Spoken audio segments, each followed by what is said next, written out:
Redox अभिक्रिया वे अभिक्रिया जिनमें ऑक्सीकरण अवस्था में परिवर्तन होता है तथा इलेक्ट्रॉन का स्थानांतरण होता है उसे रेडॉक्स अभिक्रिया कहते हैं। अर्थात ऑक्सीकरण व अपचयन को संयुक्त रूप से होता है उसे रेडॉक्स अभिक्रिया कहते हैं। अब ऑक्सीकरण अंक किसे कहते हैं? यदि किसी पर रियल अर्थात वास्तविक और फॉर्मल चार्ज को व्यक्त करता है उसे ऑक्सीकरण अंक कहते हैं। जैसे Fe2+, इसका ऑक्सीकरण अंक इसका रियल आवेश होगा अर्थात +2। Fe3+, उसका ऑक्सीकरण अंक +3 होगा। Cu2+, जिसका ऑक्सीकरण अंक +2 होगा और Cu+, जिसका ऑक्सीकरण अंक +1 होगा। और यदि किसी के मध्य ससंयोजक बंध हो तो ऑक्सीकरण अंक क्या होगा? जैसे HCl, जिसकी विद्युत ऋणता अधिक होगी तो उस पर नेगेटिव आएगा और जिसकी विद्युत ऋणता कम होगी उस पर पॉजिटिव। जैसे क्लोरीन की विद्युत ऋणता या हाइड्रोजन से ज़्यादा है, इसलिए हाइड्रोजन पे +1 और क्लोरीन पे -1। विद्युत ऋणता किसे कहते हैं? बंध के इलेक्ट्रॉन को अपनी ओर आकर्षित करने की क्षमता को विद्युत ऋणता कहते हैं। और एग्जांपल जैसे CH4 में कार्बन की विद्युत ऋणता ज़्यादा है हाइड्रोजन से, इसलिए कार्बन पर आएगा -1 और हाइड्रोजन पर आएगा +1। 4 हाइड्रोजन है, इस चारों पर +1 और कार्बन पर आएगा -4, अर्थात कार्बन की ऑक्सीकरण अवस्था हो गई -4। जैसे CaCl3, इसके अंदर हाइड्रोजन की विद्युत ऋणता कार्बन से ज़्यादा है लेकिन क्लोरीन की विद्युत ऋणता कार्बन से ज़्यादा है। हाइड्रोजन की विद्युत ऋणता कार्बन से कम है और क्लोरीन की विद्युत ऋणता कार्बन से ज़्यादा है, इसलिए क्लोरीन के कारण कार्बन पे आएगा +1 और हाइड्रोजन के कारण आएगा -1, इसलिए कार्बन की ऑक्सीकरण अवस्था होगी +2। आप ऐसे भी ज्ञात कर सके हैं, कार्बन की जगह x मानकर हाइड्रोजन की जगह +1 और क्लोरीन की जगह -3 बराबर 0, तो x बराबर 3 - 1 यानी +2। यदि आपको विद्युत ऋणता क्रम नहीं पता हो तो देख लो।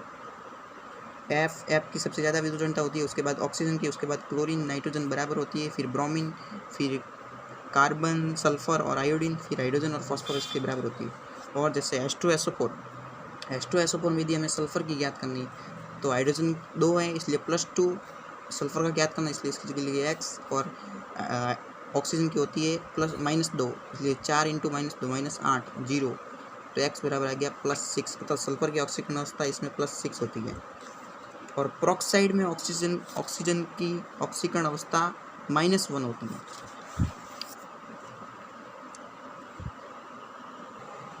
उपसंयोजक बंध है तो ऑक्सीकरण अंक कैसे ज्ञात करें? उपसंयोजक में इलेक्ट्रॉन का असमान साझा होता है जिसमें दाता व ग्राही दोनों उपस्थित होते हैं। दाता और ग्राही, यदि ग्राही की विद्युत ऋणता दाता से अधिक हो तो दाता पे +2 और ग्राही पे -2, और यदि दाता की विद्युत ऋणता ज़्यादा हो तो दोनों पर 0 ऑक्सीकरण अवस्था आएगी। ऑक्सीकरण अंक ज्ञात करने हेतु इंपॉर्टेंट बिंदु, यदि कोई तत्व रूप में हो तो उसकी ऑक्सीकरण अवस्था हमेशा 0 होती है, जैसे H2Cl2 Fe4S8, और सार धातु की सदैव +1 और सारीय मृदा धातु की सदैव +2 होती है। जैसे सोडियम सार धातु में पाया जाता है इसकी +1 और मैग्नीशियम सारीय मृदा धातु में पाया जाता है इसलिए इसकी +2 होती है। यौगिक में हाइड्रोजन के यौगिक में उसका ऑक्सीकरण नंबर से साधारणतया +1 होता है लेकिन धातु हाइड्रेट में उसका ऑक्सीकरण अवस्था -1 होता है। ऑक्सीजन का ऑक्सीकरण अंक साधारणतया -2 होता है लेकिन पेरोक्साइड में ऑक्सीजन का ऑक्सीकरण अंक -1 होता है और सुपर ऑक्साइड में ऑक्सीजन का ऑक्सीकरण अंक -1/2 होता है। किसी आयन हेतु उसमें उपस्थित परमाणुओं के ऑक्सीकरण नंबर का योग उपस्थित आवेश के बराबर होता है। जैसे SO4 इसके अंदर सल्फर का ऑक्सीकरण अंक +4 × ऑक्सीजन का ऑक्सीकरण अंक बराबर 2। उदासीन प्रजाति हेतु हमेशा ऑक्सीकरण अंक का मान 0 होता है, जैसे K2Cr2O7 पोटेशियम परमैंगनेट, KMnO4।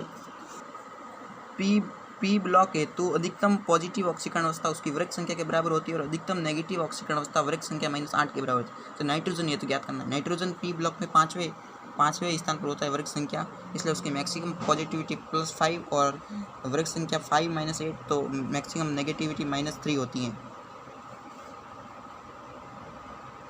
और मोस्ट इंपॉर्टेंट इनकी ऑक्सीकरण अवस्था होती है, जैसे CrO5, इसकी ऑक्सीकरण अवस्था +10 नहीं होती है क्योंकि इसके अंदर का ऑक्सीजन अपने आप से बंध बनाता है दोनों ऑक्सीजन, इसलिए इसके कारण +1, इसके कारण +1, इसके कारण +1, इसके कारण +1, और ये डबल बंध है इसके कारण +2, इसलिए कुल इसकी ऑक्सीकरण अवस्था +6 होती है। H2SO5 कैरो अम्ल, इसके कारण ऑक्सीजन एक अलग जुड़ा होता है इसलिए इसके कारण +1 और एक इसके कारण +2, इसके कारण +2, इसके कारण +1, इसलिए कुल सल्फर की ऑक्सीकरण अवस्था +6। मार्शल अम्ल में भी सल्फर की ऑक्सीकरण अवस्था +6 ही होती है। हमारे चैनल को लाइक करें, सब्सक्राइब करें और शेयर करें।